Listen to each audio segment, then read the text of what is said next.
All right, in this video, we're going to focus on, in this particular pathophysiology topic, we're going to focus on the clinical aspects of cancer, or, basically just talking about what cancer is, how it develops, and a lot of terminology that's related to this. And then from here, we're going to talk about clinical signs of cancer. So basically, with this video, I'm going to focus more on the first three bullet points because probably by the time I'm done with these three, there won't be a lot of time left. I'll have loaded you with quite a bit of information. And so I'm going to save the clinical signs of cancer and risk factors for the follow-up video to this. So like I said, so we're going to focus on, have a heavy review on or introduction into terminology. And in the process of that, I'll cover what cell differentiation is. And by this point in time, you know what differentiation is anyway. Remember, whenever you see that term, differentiate, if you've learned this term from me, you've always heard me say, think of this as specialization. Now that's important because you have to look at the cellular makeup of tumors and figure out how specialized or different or weird they are, and we'll talk more about that. And then it's very important to understand the differences between benign and malignant tumors and how they behave, and obviously diagnostically this is important. And then we'll end the presentation by looking at some visual examples of benign versus malignant tumors. All right, so let's introduce this first. So when learning about cancer, I mean, you're learning about the #1 killer of human beings on the planet. I mean, nothing kills more people than cancer. I mean, as you know, there's lots of infections out there. There's lots of accidents. Humans kill each other all the time. Other animals kill us. But in the end, like I said, cancer is the #1 killer of people. And, a big reason for that is just because, one thing you have to understand is that when you think about, cancer, tumor development, I mean, a big part of this is mitosis, all right? And what I like to call mitosis gone wrong. Okay, mitosis gone wrong, because in many instances, cancer is as inevitable as the process of mitosis itself. You know that many cells of our body are mitotically active, dividing all the time, and the more cells are dividing, replicating themselves, making genetic copies of themselves, the higher the chance of, that errors can occur that can cause tumors to develop. And then if we expose our cells to hazardous environments, all right, that really wreak havoc or hinder that cell cycle, we further increase the chance of developing tumors or cancers and so on. All right, so that's something you have to bear in mind, is that cancer is a very prominent part of life. That's why it does take so many people. As hard as that is to say and as bad as it is to talk about, that's just one of the unfortunate facts of life. All right, and basically the first thing you have to understand is this term neoplasm. All right, so basically when you're thinking of the term neoplasm, basically you know that neo, all right, neo means new. All right, and when you think of plasm, think of tissue growth. All right, when you see that term plasm, think tissue growth. So what we're literally saying here is a neoplasm is a new tissue growth. All right, and that is basically what a tumor is. All right, a tumor is a mass of tissue that has developed or originated in another organ. All right, so I mean, and these can occur potentially anywhere in the body. All right, in the brain, in the liver, in the lungs, in the stomach, in the intestines. All right, in connective tissue spaces of the body, within lymph nodes. All right. Anywhere where a tumor develops, that is a neoplasm, all right? It's a new tissue growth, all right? And these new tissue growths can either be benign or they can be malignant, all right? A neoplasm or a tumor that is benign, that's typically a little bit better of a word to see, because basically when you say a tumor is benign, you're basically saying that it's slow growing, that its cellular makeup is very original or as close to the where the tissue it originated from, and the suffix "oma," all right, is a term is basically used when you're describing benign tumors. So, for example, if someone develops an adenoma, All right, an adenoma is basically, remember what adeno means? Remember medical terminology 101. All right, an adenoma, adeno means gland. Okay, so basically, if someone is diagnosed with an adenoma, what you're saying is they've got a benign tumor in a particular gland, and obviously the terminology is going to be a lot more specific than that, but you get the picture. All right, so or someone can develop a lipoma. All right, just a mass of fat. All right, a bunch of fat cells that are growing a little out of control.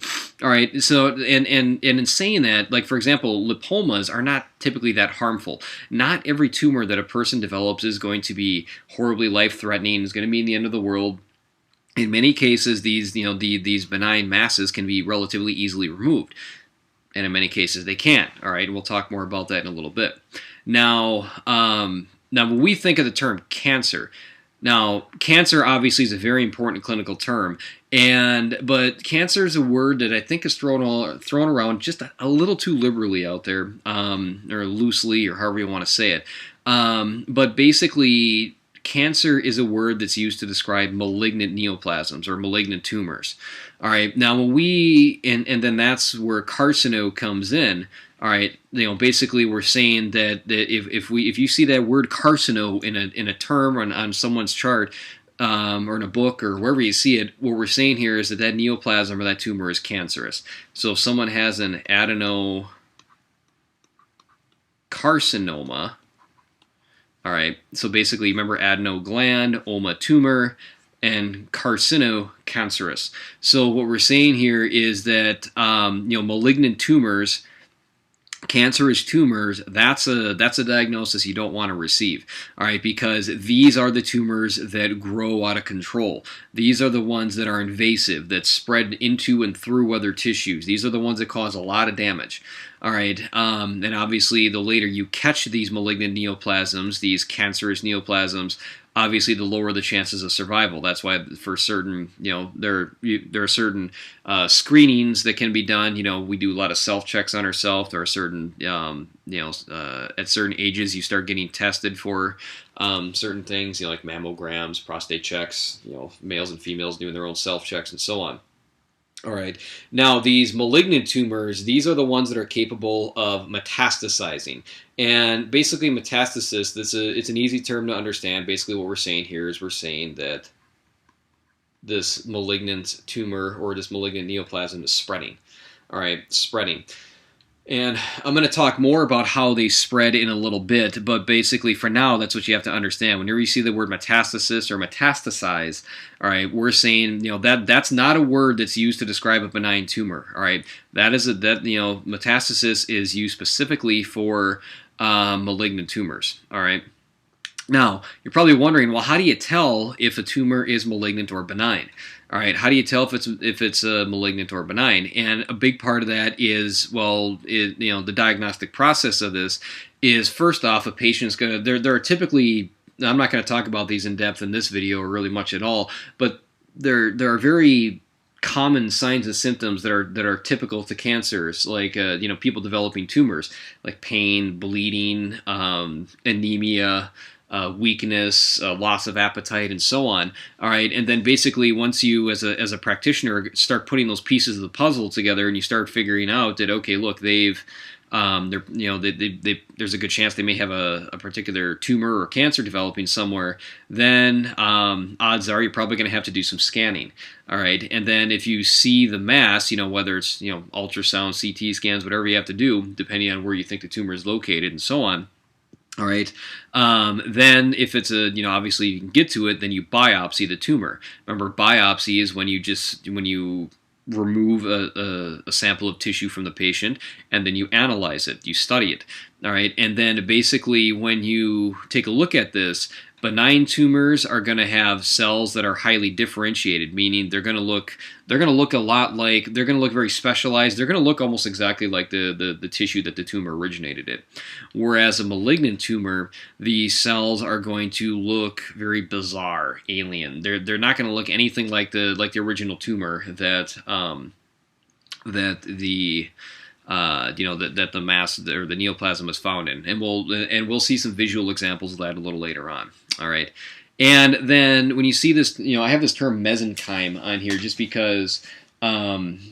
For example, there are some tumors that people can develop that are called sarcomas, or a sarcoma. All right. So basically, what the mesenchyme is, that's an embryology term that's typically used to describe more or less embryologic connective tissue. And there are obviously tissues of the body that develop from this. So. But a lot of times, we would say that with sarcomas, that if someone has a sarcoma, that these are tumors of a mesenchymal origin. Like for example, an osteosarcoma. So typically with sarcomas, so when we say sarcoma, remember mesenchymal, connective tissue origin, and then typically you're gonna specifically see the word root or which tissue that this originated from, because there's lots of tissues that develop from the mesenchyme, the embryonic mesenchyme. So an osteosarcoma would be a bone tumor. All right, so that's something you have to keep in mind there, and then. I have these terms here, oncogene and tumor suppressor gene. All right, and I'm not going to spend a lot of time in this video getting into the genetics of cancer, just because I don't think as undergraduate pathophys students, because obviously that's who this class is targeted for. Basically, you don't really need to dive a whole lot into depth with that. I mean, if you're, going into immunobiology, you're in medical school, some graduate program, very upper level advanced cell biology or genetics, then you dive more into that. But for pathophys, I mean, you don't really need to get too in depth with the genetics of cancer. But basically, when you see this term oncogene, basically that's a gene that promotes the development of cancer. And then we have various genes in our cells called tumor suppressor genes that are designed to prevent cancer development. All right, now you remember how the cell cycle works. All right, you've basically got interphase, which is comprised of your synthesis phase, gap 1, gap 2, and then mitosis. All right, so remember that if you're thinking of a cell that is that's stable or labile. All right, remember labile cells, they undergo, that's supposed to be labile, pardon my handwriting, people. Remember labile cells, these are cells that have high rates of mitosis. Stable cells are typically capable of undergoing mitosis, but they don't unless they're forced to, like liver cells, for example. So if someone has liver damage, whether it's via, they remove a piece for transplant purposes, or alcoholism and infection, whatever it may be, and then liver cells are damaged, then the cells will divide to replace the damaged cells. Whereas with labile cells like epithelial tissues, all right, these are tissues that are very high turnover, all right. And then you've got your permanent cells, which are cells that just don't divide, like your neurons and your cardiac muscle cells, all right. But regardless. When you think of cells in the cell cycle here, remember that when a cell is stimulated to when it needs to divide, it's going to go through these gap phases, cellular growth. The S phase is going to replicate all this genetic makeup, and then the M phase is actual mitosis. Now, basically, before a cell passes from one phase to the next, there are these what are called cellular checkpoints that just make sure everything's all right. I mean, if we're going to replicate all of our DNA in the synthesis phase, we want zero errors in that process. All right, if a cell is damaged or if it lacks nutrition, I mean, it's not going to grow properly. All right, and basically, if we have cells with bad DNA or that are damaged, and we start making copies of them, you can do the math on how that could be bad news. That's basically how neoplasms develop. All right, so basically, what these tumor suppressor genes do is they essentially take the cell and they, more or less, what I like to say, shut it down, put it in what's called the gap 0 phase. All right, and basically the cell is going to try to repair itself, and if it can't, it'll terminate itself. All right. Now, the reason, and if it's unable to do that and it continues to grow, then that's when a neoplasm comes in. Now, the reason why I say this because in many cases when you do these biopsies and you run a you do a genetic test on these tumor cells, oftentimes these tumor suppressor genes are mutated. One of the most common ones, or probably the most common one that's talked about or that you see mutations is a gene called the p53 gene. All right, but that's what tumor suppressor genes do, is if there's any problems in the cell cycle, they're designed to prevent these cells from developing and making bad copies of themselves. All right.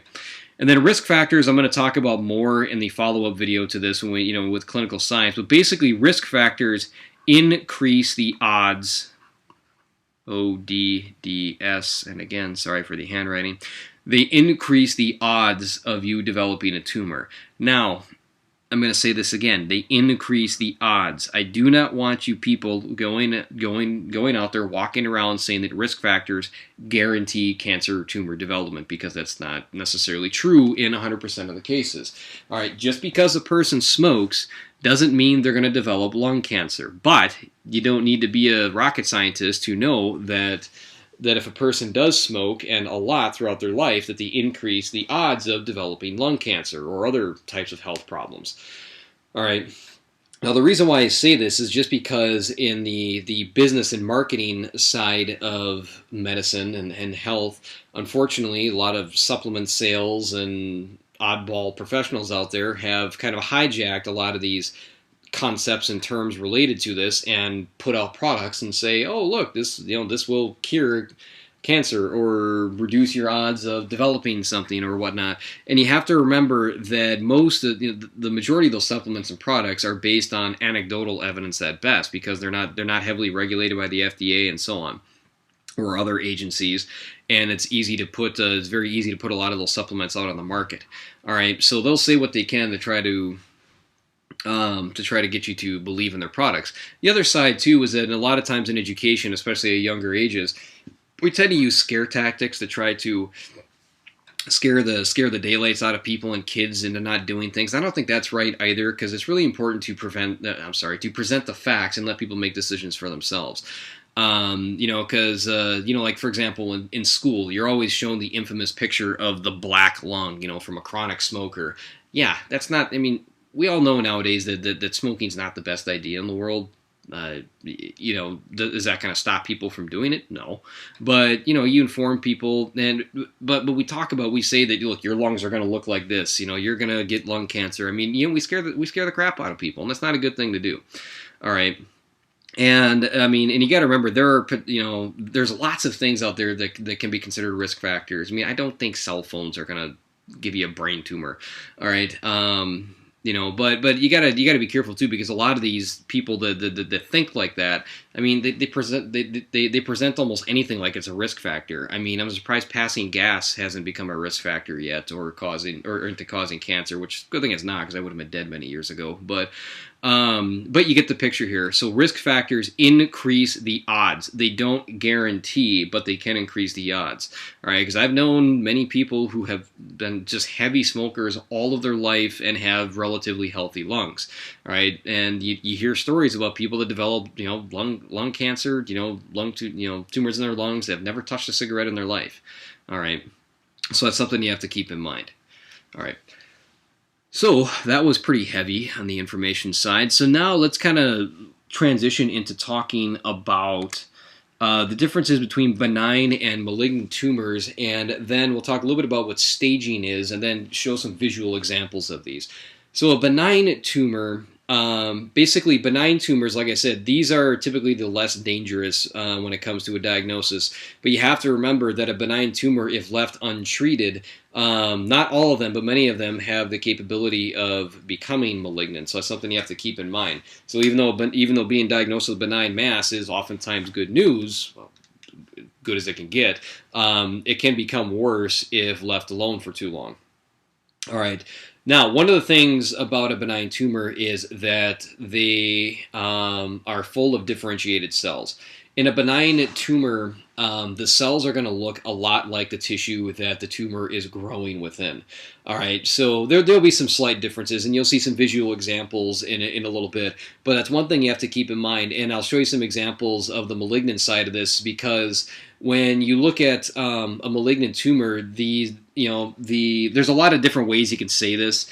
For example, you can say malignant tumors contain poorly differentiated cells, undifferentiated cells. Oftentimes, or sometimes you hear the cells being described as alien in appearance, looking very foreign. They just don't look anything like the tissue they originated in. But you get the concept. Basically, cells in benign tumors look relatively normal. They're just growing out of control. Whereas with cells in malignant tumors, they not only grow out of control, they look really bizarre. All right.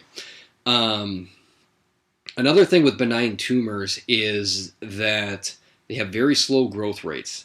All right, very slow growth rates. Now, how slow they are is obviously going to depend on the tissue of origin. All right, the tissue of origin. All right, whereas with malignant tumors, these are very metabolically demanding. These are cells that are dividing out of control. Malignant tumors grow out of control. All right, they grow out of control. That's why early detection and early treatment is key when people are diagnosed with malignant tumors, all right, malignant neoplasms, all right, because if you leave them alone for too long, there are some cancers out there. Because remember, the word cancer is associated with malignancies, all right. There are certain cancers out there that within a week you could lower, like small cell lung cancer. I mean, the longer you leave that alone, maybe within weeks you'll be dead, all right. So that's something, from the initial diagnosis. So that's something you have to keep in mind. Now, another thing that I wanted to mention as well is this capsulated versus encapsulated versus unencapsulated. What I'm saying here, basically what I'm saying here is that with benign tumors, they're growing within the organ, but they're still obeying the borders of the organ. All right, they're still obeying the borders of the organ. So if you look at, this is supposed to be a liver, sorry. Again, there's a reason why I study biology and not art. So if someone's developing a benign tumor in their liver, what you're going to see, all right, so let's say this right here is the tumor. All right, if someone's developing a benign tumor in their liver, obviously that's bad news because you have cells that are growing out of control, all right, that's not supposed to be there, but the tumor itself is still remaining within the borders of the liver. So basically what a benign tumor does is it causes the organ that it's originating in to expand. All right, it's going to cause it to expand outward. And this is also what makes benign tumors harmful. All right, benign tumors are non-invasive. Benign tumors are not going to grow through and into other tissues. They're not going to directly invade. But what they can do is they can cause, for example, visceral stretching.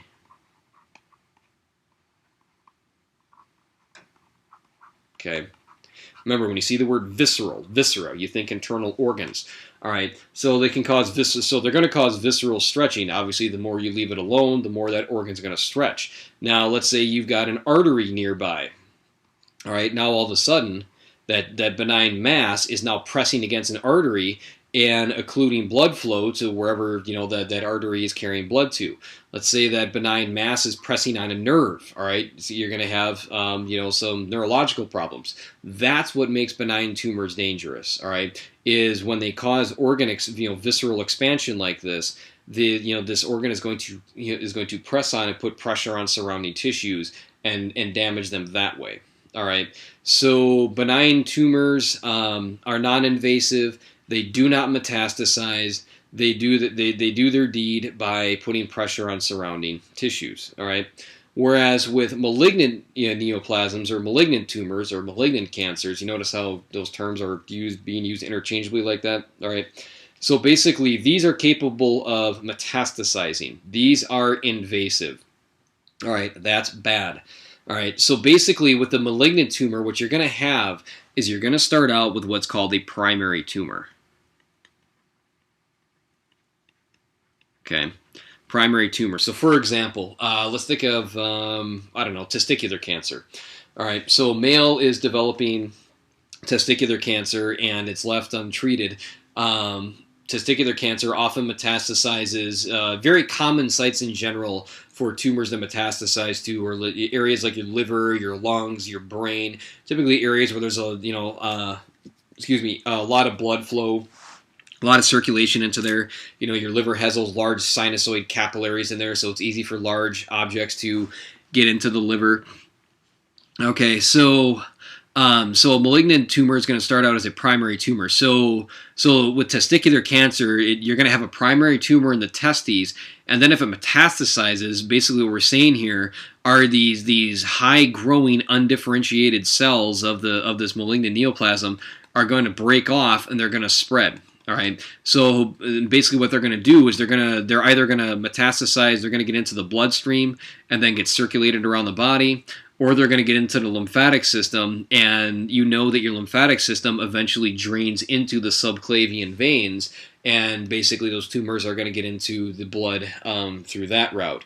All right, but regardless, that's essentially how these malignant tumors move themselves around. Now, wherever these cells that are metastasizing, eventually they're going to deposit themselves in other areas.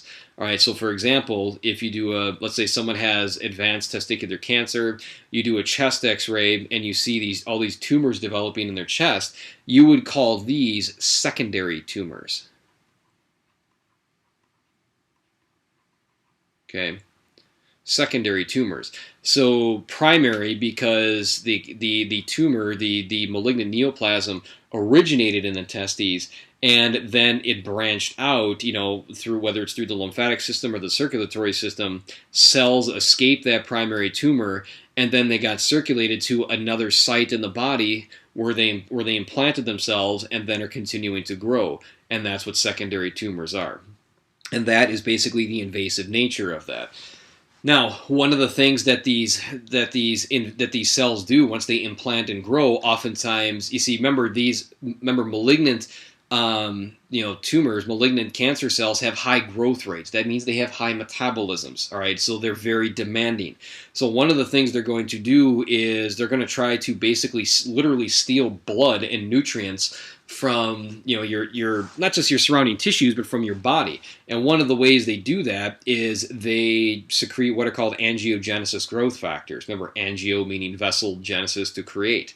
All right, and basically they're going to literally steal blood and nutrients from your own body, and then that's going to basically feed the cancer cells, and you can do the math on how dangerous that is.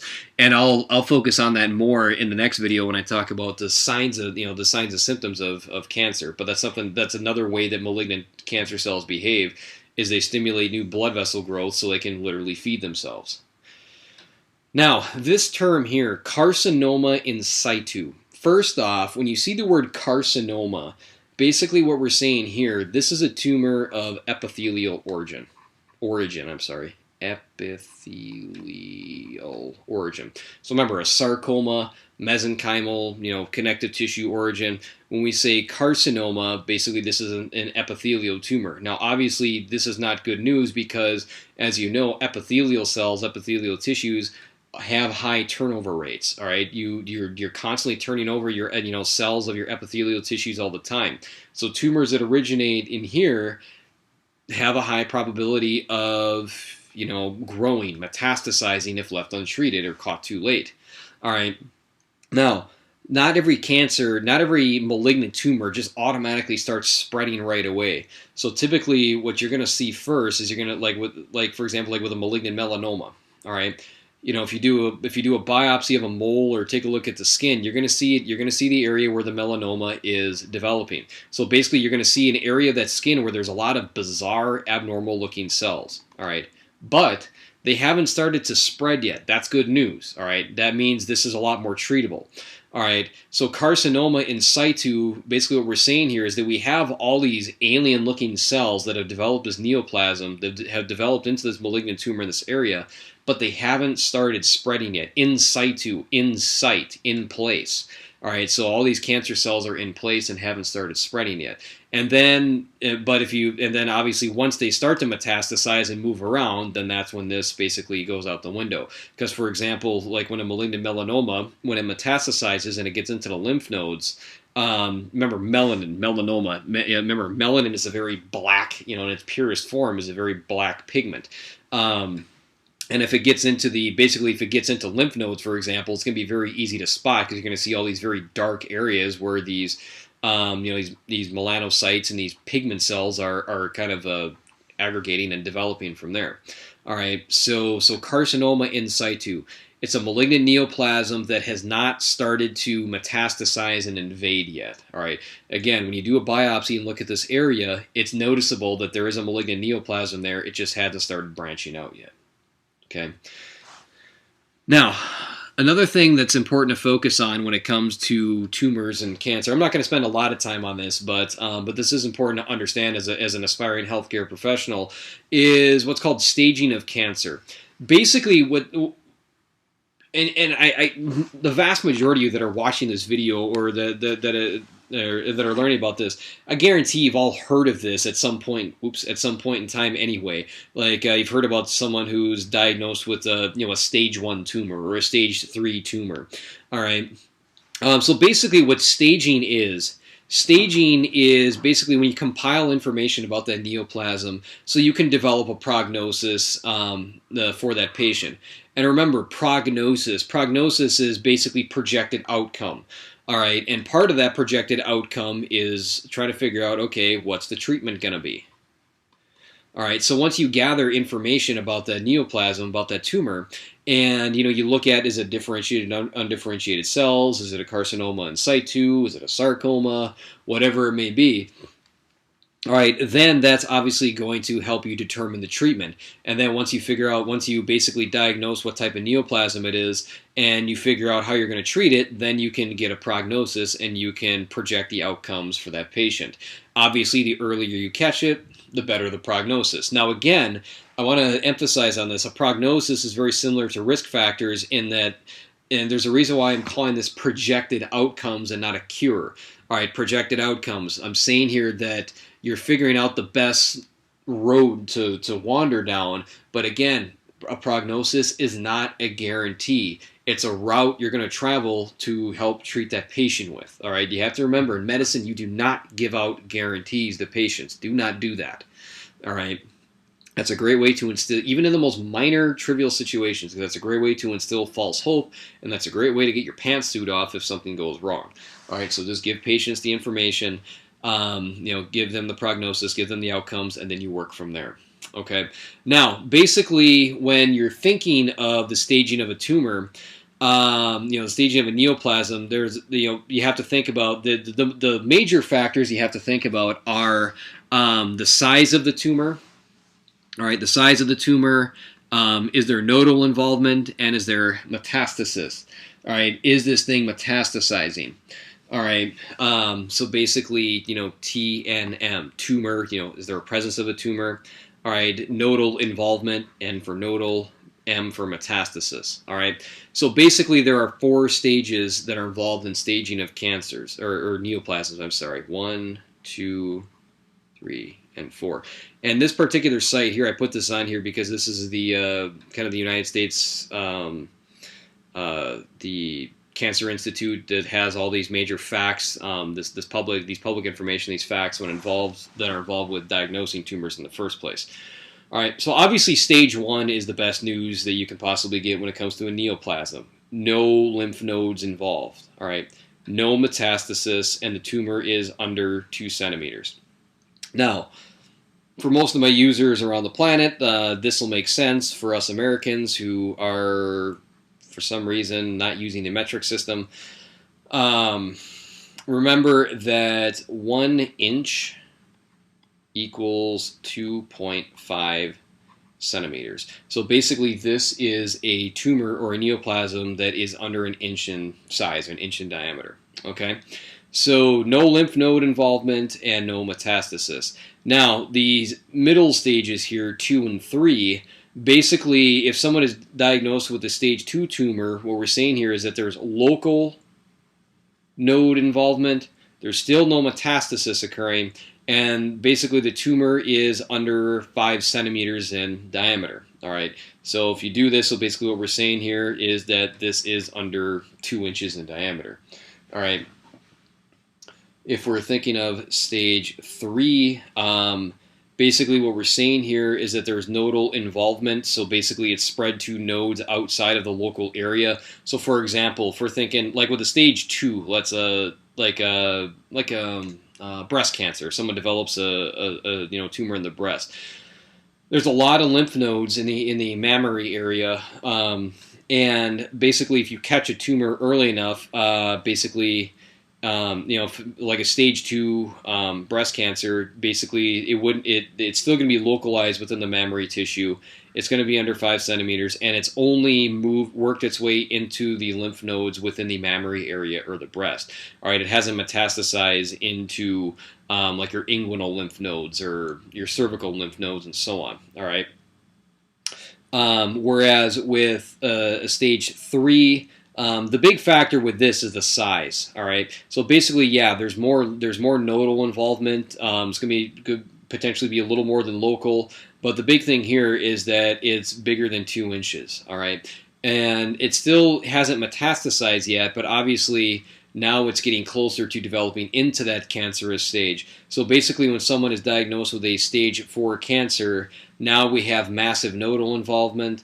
It is metastasizing, and it's greater than 5 centimeters. Okay, so basically, when someone is diagnosed with a stage 4 cancer, stage 4 tumor, you're dealing with primary and secondary tumors. You notice with these first 3, you're still only dealing with primary. You're basically dealing with primary tumors. Okay.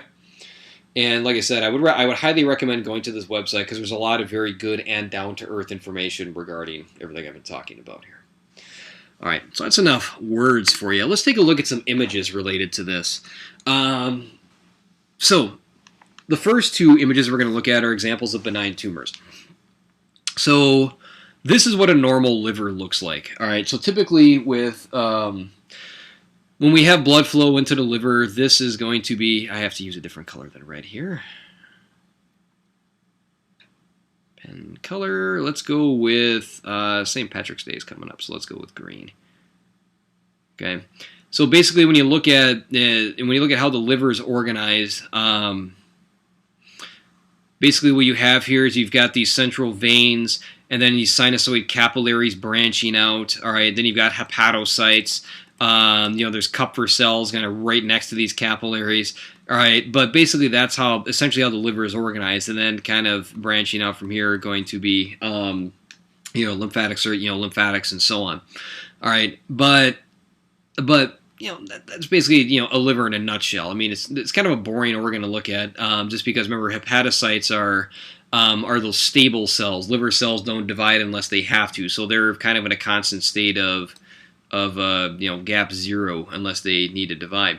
All right. Whereas here, someone develops a hepatocellular adenoma. This is a benign tumor that can develop, for example, in some cases with estrogen treatments, or like, for example, it's kind of one of the risk factors of certain birth control medications and so on.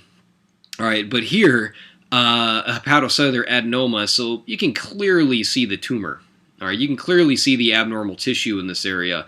Now, does it really look a whole lot different? No. I mean, if you were to look at this in a higher magnification, the hepatocytes would look very similar. They're going to look a little off. All right, but basically what you have here are these cells, they're just growing out of control. All right, they're disobeying the laws of that organ. Because you have to remember, I mean, organs kind of have this inherent size to them, your heart, your liver, your stomach. All right, and basically once all the space is filled within the organ, all right, that's it. There's no need for cells to divide. So in this benign mass here, these cells are disobeying those those kind of innate mechanisms and growing and causing the expanding nature of that of the liver in this situation. All right. So basically, that kind of innate nature of obeying borders is what's called contact inhibition. All right. When all the space is filled, when all the cells are contacting each other, they don't divide. So that by them contacting each other, that's what contact inhibition is. All right. So obviously, this area of the liver is not obeying that, and a benign mass is developing. Okay. Now, typically, this is something that can be treated with surgery, radiation. All right, depending on the how deep the tumor is, where it's at, and so on. But you get the picture here because you can look at this. The point I'm trying to make here is that this tissue looks very similar to the tissue of origin. Obviously, some different characteristics, but you get the picture. This is an example of the parathyroid gland, a parathyroid adenoma on the right here. These two almost look like identical snapshots of one another. All right, but one of the big differences that you see here, remember, what do these white ping pong ball looking cells look like? Remember, those are adipocytes. Those are fat cells. All right, and one of the things that you'll notice here is that with these parathyroid adenomas, there's typically less fat kind of in the spaces or areas of the the parathyroid glands, which should make sense because these cells are growing out of control. They're a little more metabolically demanding. All right, they're going to use up more energy in the area. All right, but basically, it's hard to tell the difference between these two, without doing some very in-depth histology and learning about this. All right, but another thing you're going to see, increase, fibers developing in the area as these cells grow and so on.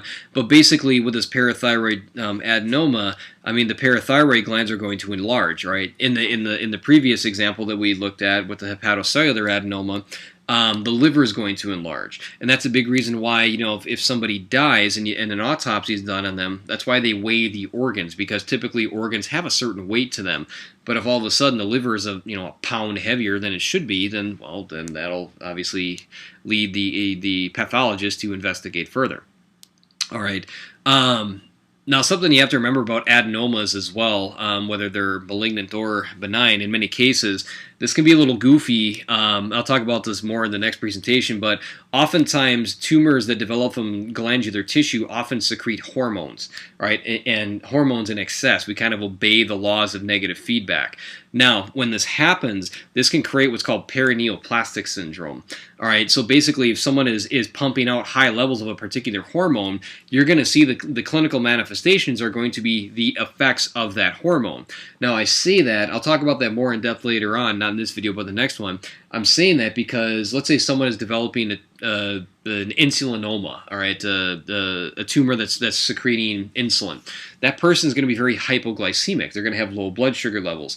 In this situation, this person may crank out excessive amounts of parathyroid hormone, all right, and make them hypercalcemic. All right.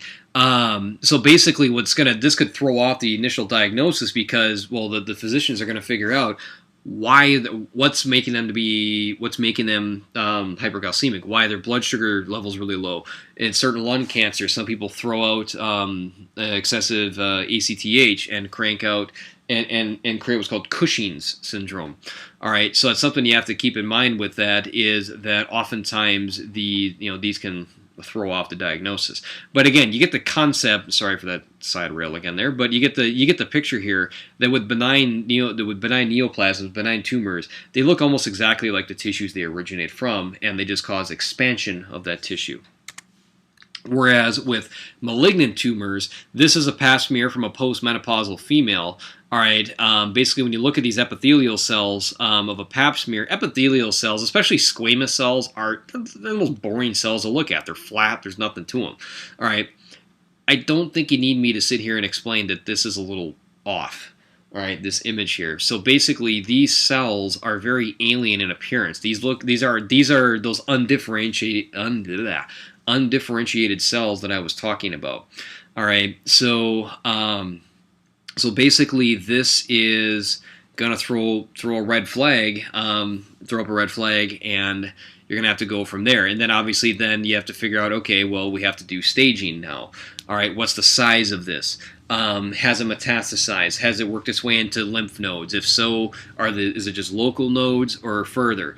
If it's metastasizing, now we have to deal with a primary and secondary tumor. So this would be an example of a primary tumor that's developing, from the cervix. Okay. But you get the picture here. I mean, like I said, this doesn't warrant a lot of explanation that this looks a lot different. With the lungs, all right, with lung cancer. So basically, this isn't a picture of a normal lung, all right, because basically from here on over, this is an example of emphysema. So basically with emphysema, people have obstructed airways. They have these mucus plugs that plug their bronchioles. Then they have hyperinflated alveolar air sacs, which is what you're seeing here. So you see these big spaces that are filled, and that's why people with emphysema have an increased residual volume. They have too much air left in their lungs. All right, but here on the right, this is a relatively unaffected area of lung tissue. All right, remember, alveolar air sacs are just simple squamous epithelial cells, and then surrounding them would be capillaries, and then separating the capillaries and the alveolar air sacs would be the basement membranes of the endothelial and squamous cells.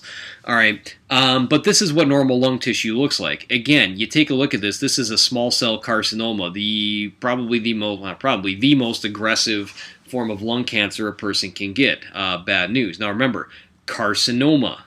Remember, what are we saying here when we're saying carcinoma? This is a tumor or a neoplasm of epithelial origin. Remember, the lungs are predominantly made of, or the internal aspects of the lungs are predominantly epithelial tissue, these alveolar air sacs. Now, this is obviously not normal here. All right, basically, with small cell lung cancer, you develop you have these small cells that grow at incredibly rapid rates that secrete these various proteins that have these highly condensed nuclei. All right, and that's what you're looking at here. Is all these rapidly growing condensed cells? All right, and like I said, this grows at a very rapid rate. But you can see the difference, from the normal lung to the cancerous lung over here. All right, so hopefully these images illustrated the point of benign tumors pretty much looking like the tissue that they came from, whereas malignant tumors are very alien, bizarre in appearance. And then that's where, like I said, when one of these are found, whether it's benign or malignant, that's where staging is very necessary so you can figure out the appropriate treatment. All right, so that is kind of my overview of just like I said, basic overview of neoplasms, tumors, cancer, what this is all about. Remember all that very introductory but important terminology related to this, because that's stuff you're going to see all the time. All right, and then, and I forgot one more thing. I forgot I had an image of carcinoma in situ. All right, so again, carcinoma, epithelial. So this is an example of an endocervical tumor here. So basically, you can look at this. It's pretty obvious where the tumor is.